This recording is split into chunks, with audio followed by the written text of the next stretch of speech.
شروع اللہ کے نام سے جو سب پر مہربان ہے۔ حضرت انس بن مالک رضی اللہ عنہ بیان کرتے ہیں، رسول اللہ صلی اللہ علیہ وآلہ وسلم نے فرمایا، آدمی کی اپنے گھر میں پڑھی ہوئی نماز ثواب کے لحاظ سے ایک نماز ہے۔ اس کی اس مسجد میں نماز جس میں مختلف قبیلے نماز پڑھتے ہیں 25 نمازوں کی طرح ہے، اور جس مسجد میں جمعہ ہوتا ہے اس میں اس کی نماز 500 نمازوں کی طرح ہے۔ مسجد اقصیٰ میں اس کی نماز 50,000 نمازوں کی طرح ہے۔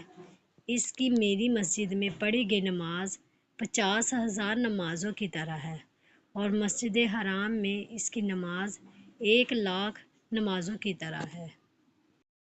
اللہ تعالی ہمیں حدیث مبارکہ پر عمل کرنے اور اپنی زندگیوں کو سنوارنے کی توفیق عطا فرمائے، آمین۔